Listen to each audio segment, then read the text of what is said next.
Today I am going to teach you one of the most important grammar topic of English, change the voice. Change the voice is very important for the student of each standard, 10th, 11th, 12th, each and every standards requires to learn this topic. So listen very carefully. I have written some rules here. If you follow them, you can solve the change the voice sentences comfortably. Okay. There are two types of voices. Voice से दोन types है, active voice end passive voice. Two types of voice, active voice end passive voice. कर्तरी प्रयोग आणि कर्मणी प्रयोग असं मराठीमध्ये त्याला म्हणतात. एक्टिव वॉइस आणि पॅसिव्ह वॉइस. मग दोघांमध्ये स्ट्रक्चर कसं असतं, सेंटेन्स कसं फॉर्म होतं लक्षात घ्या. एक्टिव वॉइस ज्याला आपण म्हटलं कर्तरी प्रयोग. एक्टिव वॉइस म्हणजे सब्जेक्टने स्टार्ट झालं की ते एक्टिव वॉइस असतं. कर्त्याने सुरुवात झाली की त्याला एक्टिव वॉइस कर्तरी प्रयोग म्हणतात. आणि ऑब्जेक्ट ज्याला मराठीत आपण कर्म म्हणतो, ऑब्जेक्टने स्टार्ट झाली की त्याला पॅसिव्ह वॉइस म्हणतात. एक्टिव वॉइस मध्ये स्ट्रक्चर बघा असं असतं. सब्जेक्ट, त्यानंतर वर्ब आणि त्यानंतर object. Subject plus verb plus object. मराठीमध्ये कर्ता, त्यानंतर क्रियापद आणि नंतर कर्म. Subject plus verb plus object अशा प्रकारे स्ट्रक्चर असलं की त्याला ऍक्टिव्ह वॉइस म्हणतात. मी एक सेंटेन्स दिलं बघा इथे. Ramesh played cricket. This one is active voice. याला ऍक्टिव्ह वॉइस का म्हणायचं? Why this one is active voice? Because the action is done by Ramesh. खेळण्याची जी ऍक्शन आहे ती रमेशने केलेली आहे. म्हणजे रमेश हा सब्जेक्ट आहे, प्लेड हे वर्ब आहे आणि ऑब्जेक्ट कोणतं आहे? क्रिकेट हे ऑब्जेक्ट आहे. त्याला मराठीमध्ये आपण कर्म असं म्हणतो. बघा, subject plus verb plus object. यापुढे सेंटेन्स काही असू शकतं, पण जनरल स्ट्रक्चर अशा प्रकारेच असणार आहे.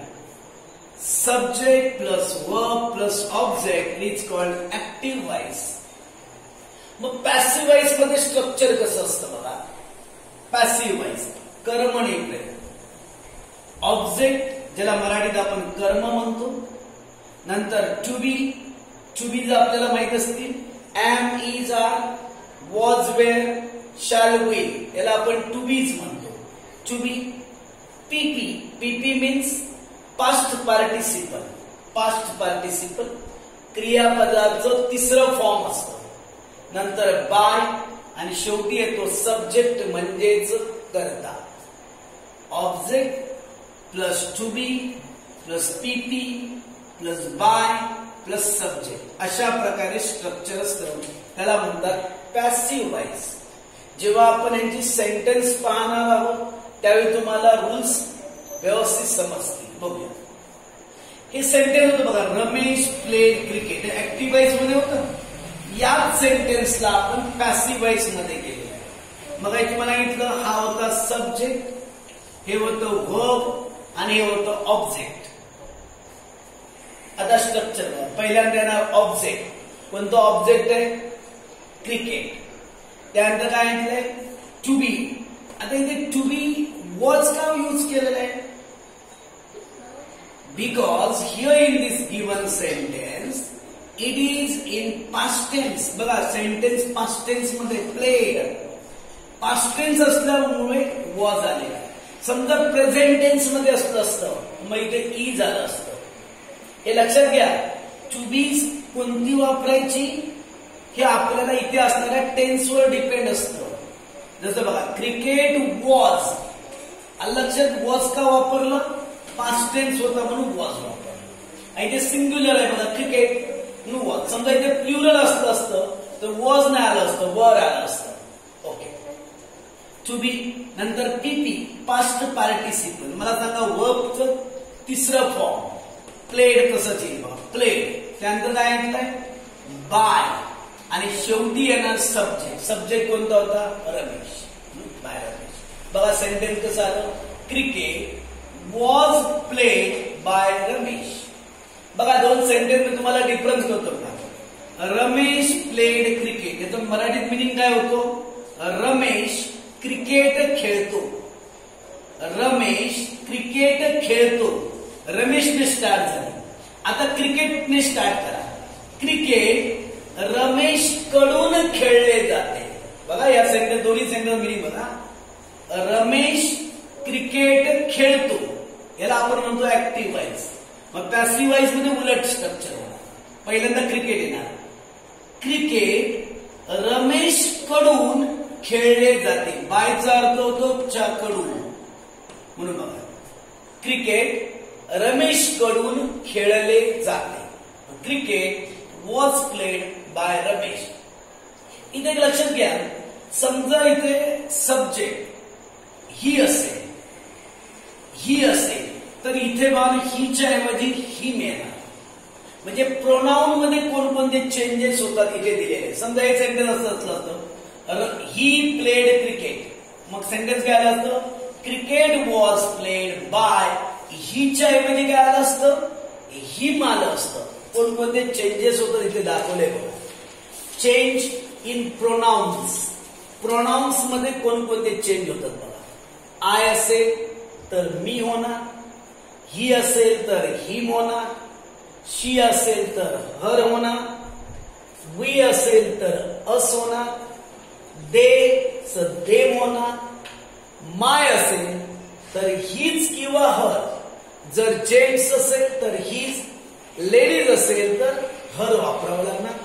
आणि अवर असेल तर त्याचा मिनिंग त्याचा होतो देअर होणार, टीएची आया.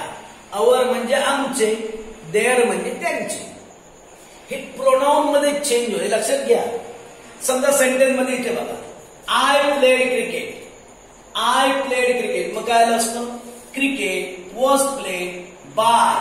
इथे आय होतं ना, मग काय आलं असतं, मी आलं असतं. म्हणजे जनरल चेंजेस आपल्याला माहिती पाहिजे. ओके.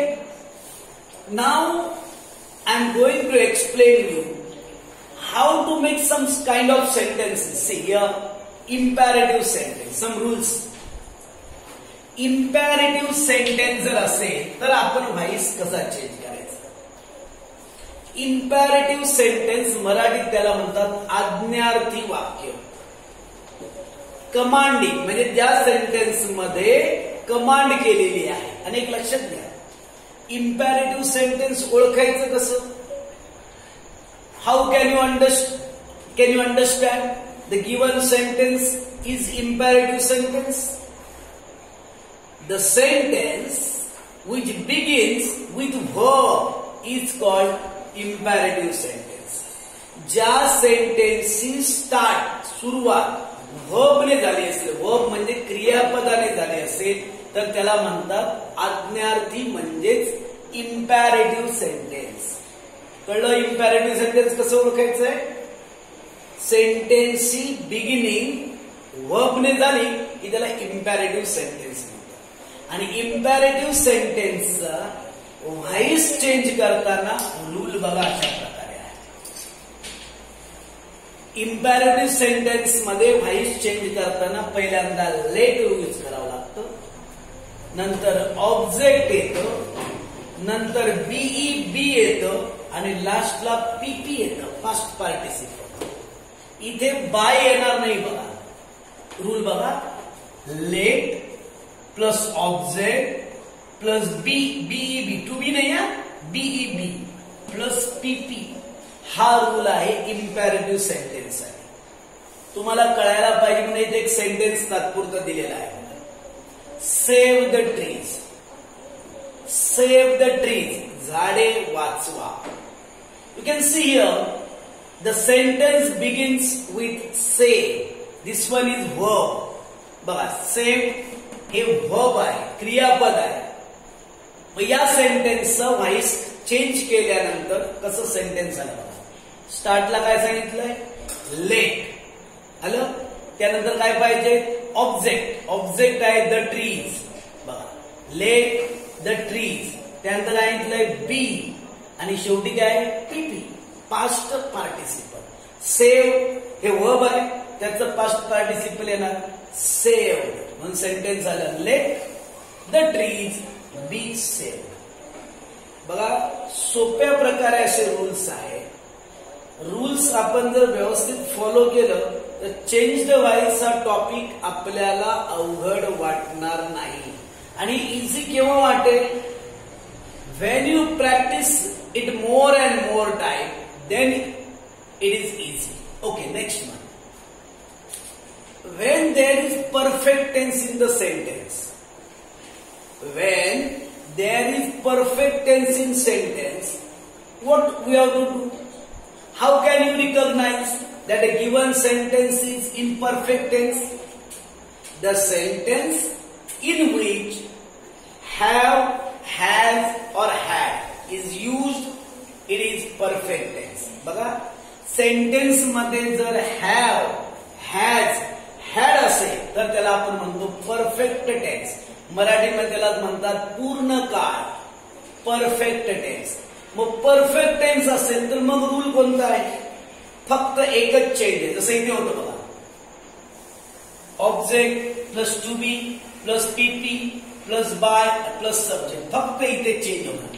जिथे टू बी होतं ना तिथे एकतर हॅव बीन, हॅज बीन किंवा हॅड बीन पण येऊ शकतं. जर असेल तर हॅव बीन, हॅज बीन किंवा हॅड बीन येणार. लक्षात घ्या, फक्त एवढा चेंज आहे. पुढे रूल आहे तसा. नंतर काय पीपी बाय सब्जेक्ट. बघा पुन्हा एक आहे का, when there is perfect tense in the given sentence, the structure of the sentence is object plus have been, has been or had been. या तिघापैकी कोणीतरी येणार. have, has किंवा had. आणि पुढे मात्र बीन वापरावं लागेल. नंतर पीपी, नंतर बाय आणि नंतर सब्जेक्ट. बाकी स्ट्रक्चर याप्रमाणेच आहे. फक्त टू बी च्या ऐवजी हॅव बीन, हॅज बीन किंवा had been. Okay, next continuous tense. Continuous tense मराठीत त्याला म्हणतात अपूर्ण काळ. We can also say in English progressive tense. मग कंटिन्युअस टेन्स कसं ओळखायचा, given sentence is in continuous tense. How can you notice, when there is ing form of the verb, it is called continuous tense. Continuous tense मध्ये verb ला ing form असणार आहे. जसं एक आपण असं सेंटेन्स समजा घेतलं बघा, I am playing cricket. I am playing cricket. See, you can see here, this one is continuous tense. The action of playing is going on. Means खेळण्याची क्रिया चालू आहे. बघा ना, I am playing cricket. Me cricket खेळत आहे. I am playing. You can see here ing form. That's why this sentence is in continuous tense. अपूर्ण काळ आहे. क्रिया अपूर्ण आहे. खेळण्याची क्रिया चालू आहे म्हणून त्याला म्हणतात कंटिन्युअस टेन्स. मग कंटिन्युअस टेन्स मध्ये रूल कोणता आहे बघा, रूल तसाच. स्टार्ट ऑब्जेक्टने, नंतर टू बी, फक्त एकच इथे चेंज आहे. टू बी नंतर बीइंग वापरावं लागतं. Being, B E I N G, being. पुढचा रूल आहे तसा पीपी बाय आणि सब्जेक्ट. एकच चेंज आहे बघा, फक्त इथे काय वापरावं लागतं बीइंग. जसं हे सेंटेन्स बघा, आय एम प्लेइंग क्रिकेट. मग हे सेंटेन्सच्या रूल प्रमाणे कसं आहे मी ओरली सांगतो बघा. I am playing cricket. हे बघा, हे आहे ऑब्जेक्ट. क्रिकेट हे ऑब्जेक्ट आहे. मग कसं सेंटेन्स येईल बघा, ऑब्जेक्ट कोणता आहे क्रिकेट. नंतर टू बी कोणता आहे बघा, इथे आय असल्यामुळे एम आलेला आहे.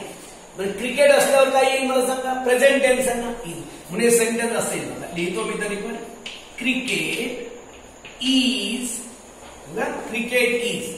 पुढे काय सांगितलंय? Being is being. पुढे रूल कोणता आहे? Past participle. प्लेचं पास्ट पार्टिसिपल कोणतं येणार? प्लेड बाय आणि आय होतं म्हणून काय येणार आहे? मी. बघा रूल प्रमाणे सेंटेन्स आला का चेक करा. ऑब्जेक्ट आहे, टू बी आहे, पुढे काय? बीइंग. बघा बीइंग आहे, त्यानंतर पीपी म्हणजे पास्ट पार्टिसिपल प्लेड, नंतर आहे बाय आणि सब्जेक्ट वापरला. आय होता ना, त्याऐवजी काय आलं? मी आलं. आय असेल तर मी होतं. बघा किती सिंपल रूल्स आहेत बघा. पण ते रूल्स समजण्यासाठी प्रॅक्टिस पाहिजे. नुसते रूल्स पाठ करून लक्षात राहणार नाहीये. Okay, you have to utilize them. Last one. If in the given sentence there is modal auxiliaries, then what we have to do? Modal auxiliaries can, could, should, would, may, might, must. जर अशा प्रकारे modal auxiliary असतील मग त्यासाठी rule बघा फक्त एवढा change असतो. पहिल्यांदा ऑब्जेक्ट, नंतर त्या सेंटेन्स मध्ये जी मॉडल ऑक्झिलरी दिली, समजा कॅन असेल कॅन वापरायचं, शूड असेल तर शूड वापरायचं, जी दिली आहे सेंटेन्स मध्ये ती वापरायची. त्यानंतर मात्र काय वापरायचं? बी, नंतर पीपी, नंतर बाय आणि नंतर सब्जेक्ट. फक्त एकच चेंज आहे बघा. इथे काय वापरावं लागेल?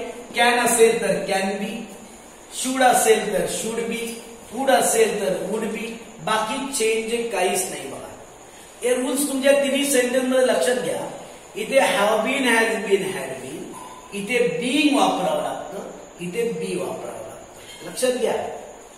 हे रूल्स जर तुम्ही व्यवस्थित लक्षात घेतला तरच तुम्हाला कळणार आहे की व्हॉइस कशा प्रकारे चेंज करायचं. बऱ्याच विद्यार्थ्यांना चेंज द व्हॉइस हा टॉपिक फार डिफिकल्ट वाटतो कारण आपण रूल्स व्यवस्थित फॉलो करत नाही आहोत. आणि नुसते रूल्स बघून नाही जमणार, आपल्याला प्रॅक्टिस करावी लागेल.